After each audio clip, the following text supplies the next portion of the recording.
प्यारे बच्चों, क्लास 12 का फिजिक्स पढ़ाने जा रहे हैं, जिसमें ये कक्षा 12 का जो फिजिक्स है उसके में अध्याय 6 है और उसमें टॉपिक है किरचॉफ का नियम एवं विद्युत परिपथ। किरचॉफ का नियम एवं विद्युत परिपथ इंग्लिश में कहेंगे Kirchhoff's law and electrical circuit. इसमें पॉइंट पहला है विद्युत सेल, इलेक्ट्रिक सेल। प्यारे बच्चों, आपको बताएं इलेक्ट्रिक सेल किसे कहते हैं, तो ध्यान से सुने। विद्युत सेल एक ऐसी युक्ति होती है जो किसी विद्युत परिपथ के किन्हीं दो बिंदुओं के बीच विभवांतर को स्थिर रख करके आवेश के प्रवाह को निरंतर बनाए रखती है। इसका मतलब दूसरे शब्दों में विद्युत सेल एक ऐसी युक्ति है जो रासायनिक ऊर्जा को विद्युत ऊर्जा में बदलती है। Cell is a device which convert chemical energy into electrical energy। अब सेल कैसे बनता है, तो आप ध्यान दें, सेल के निर्माण में हम विभिन्न धातुओं के 2 इलेक्ट्रोड लेते हैं और एक इलेक्ट्रोड को धन तथा दूसरे इलेक्ट्रोड को ऋण कहते हैं। जब हम इलेक्ट्रोड को किसी बर्तन में रखे द्रव में डुबोते हैं तो एक इलेक्ट्रोड धनाग्र का, दूसरा इलेक्ट्रोड ऋणाग्र हो जाता है। यानी धनाग्र को एनोड, ऋणाग्र को कैथोड कहते हैं। जिसमें यह धातु की प्लेटें डुबाई जाती हैं, उस द्रव को हम विद्युत अपघट्य इलेक्ट्रोलाइट्स कहते हैं। जैसे ही आप उस द्रव में धातुओं के प्लेटों को डुबोते हो, तुरंत ही रासायनिक क्रिया शुरू हो जाती है और आवेश जो है इलेक्ट्रोडों पर पहुंचते हैं, जिससे एक इलेक्ट्रोड धनावेशित तथा दूसरा इलेक्ट्रोड ऋणावेशित हो जाता है।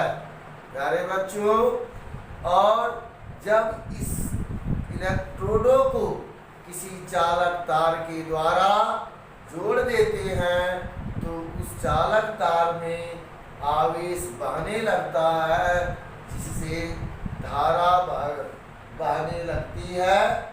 इस प्रकार आपको यह मालूम हो गया कि सेल एक ऐसी युक्ति है या डिवाइस है जो रासायनिक ऊर्जा को विद्युत ऊर्जा के रूप में कन्वर्ट करती है।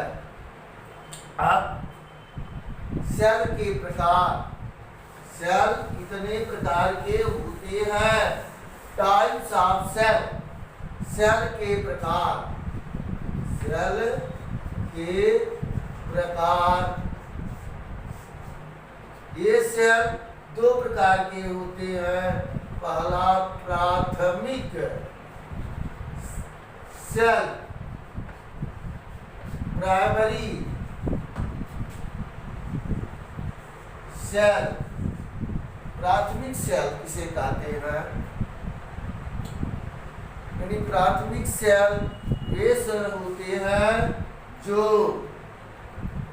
रासायनिक ऊर्जा को सीधे विद्युत ऊर्जा के रूप में देते हैं और जिन्हें आप पुनः आवेशित नहीं कर सकते हो, उन्हें जो है प्राथमिक सेल कहते हैं, जैसे शुष्क सेल, डेनियल सेल, लैग्रांजी सेल। कौन कौन सेल? शुष्क सेल, डेनियल सेल, लैग्रांजी सेल। अब आता है दूसरा द्वितीयक सेल। द्वितीयक सेल सेकेंडरी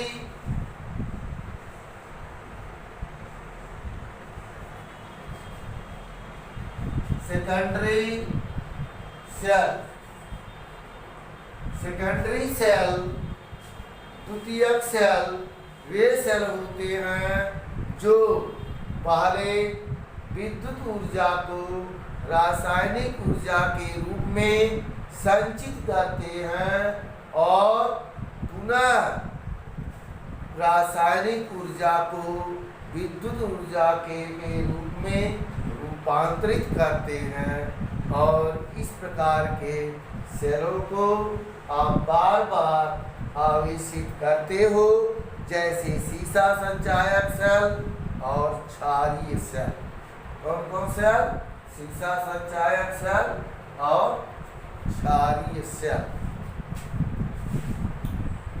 तो इसके बाद हम आपको बताएंगे विद्युत वाहक बल। विद्युत वाहक बल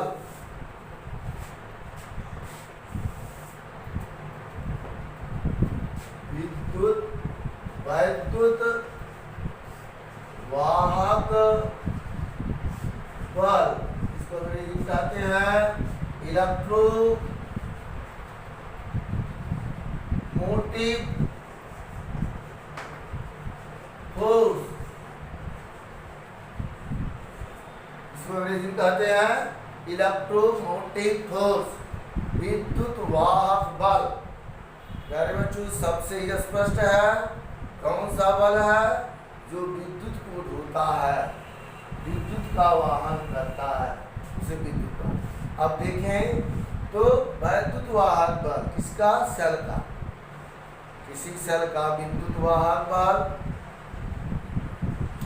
वह बल है जो सेल सहित पूरे परिपथ में एकांक आवेश को प्रवाहित करने में जो ऊर्जा खर्च करता है, वही सेल का विद्युत वाहक बल होता है। फिर से सुने, मैंने विद्युत वाहक बल किसी परिपथ में सेल सहित एकांक आवेश को प्रवाहित करने में सेल जितनी ऊर्जा खर्च करता है या जितना कार्य करता है आवेश को प्रवाहित करने में, वही सेल का विद्युत वाहक बल होता है। जैसे यदि किसी परिपथ में सेल सहित Q कूलाम आवेश को प्रवाहित करने में सेल द्वारा दी गई ऊर्जा या किया गया कार्य W जूल हो तो कितना जूल हो? W जूल हो तो सेल का EMF electromotive force E equal to W/Q joule प्रति कूलम। इस प्रकार ध्यान दें कि विद्युत वाहक बल का मात्रा जूल प्रति कूलम होता है, इसे वोल्ट भी कहते हैं। तो विद्युत वाहक बल के रूप में 1 वोल्ट किसे कहते हैं? 1 वोल्ट।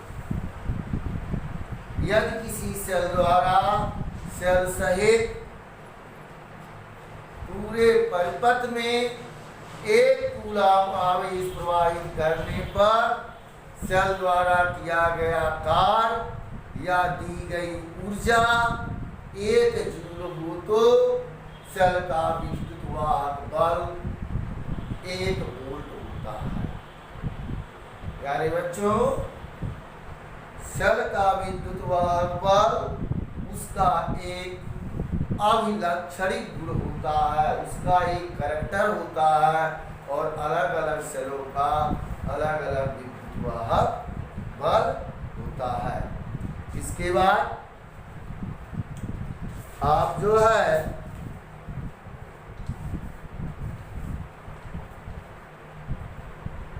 सेल का आंतरिक प्रतिरोध, इंटरनल रेजिस्टेंस ऑफ सेल,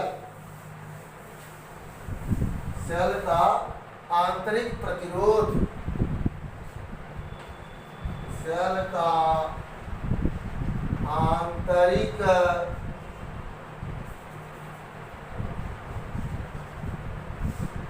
प्रतिरोध,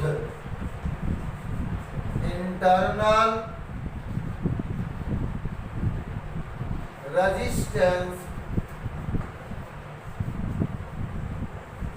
ऑफ सेल, सेल को हम ऐसे रिप्रेजेंट करते हैं।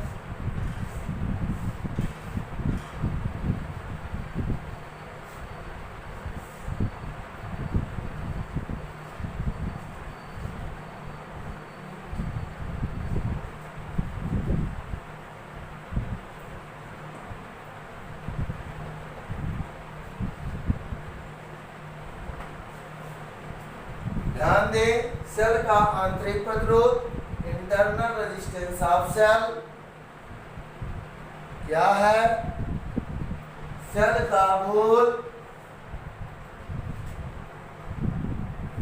जो सेल के अंदर विद्युत के प्रवाह में जो रुकावट उत्पन्न करता है, जो बाधा उत्पन्न करता है, वही सेल का आंतरिक प्रतिरोध होता है और इसे हम स्मॉल आर अक्षर से प्रदर्शित करते हैं।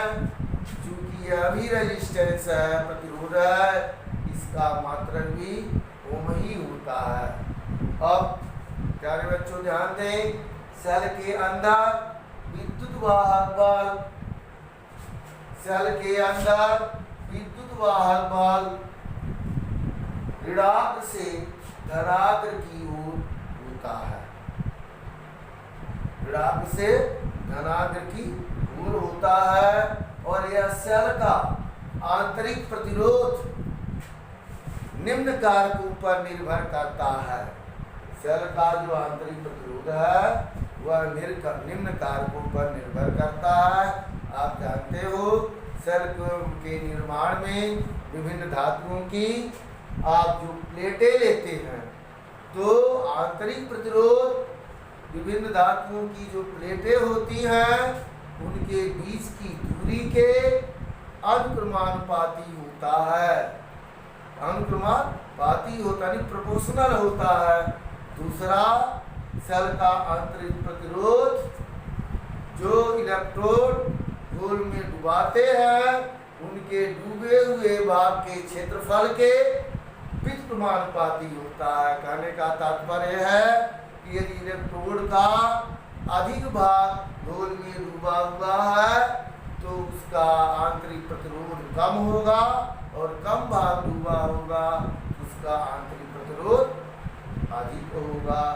दूसरा, थर्ड पॉइंट है, सेल का आंतरिक प्रतिरोध विद्युत अपघट्य इलेक्ट्रोलाइट्स की प्रकृति पर निर्भर करता है, अर्थात सेल का आंतरिक प्रतिरोध विद्युत अपघट्य की सांद्रता के भी अनुक्रमानुपाती होता है। तो ये रहा आंतरिक प्रतिरोध किन किन कारकों पर निर्भर करता है। उन्हें रिमाइंड करें, पहला सेल के इलेक्ट्रोड होते हैं उनके बीच की दूरी के अनुक्रमानुपाती। दूसरा, जो इलेक्ट्रोड गोल में डुबोए जाते हैं उनके डूबे हुए क्षेत्रफल के व्युत्क्रमानुपाती। तीसरा, जिस घोल में ये डुबाए जाते हैं उसके घोल की प्रकृति के भी यानी वह सांद्र है कि नहीं उसकी सांद्रता के अनुक्रमानुपाती होता है। आज पर यहीं पढ़ाई, नेक्स्ट डे हम पढ़ाएंगे टर्मिनल विभवांतर, ध्यान देंगे।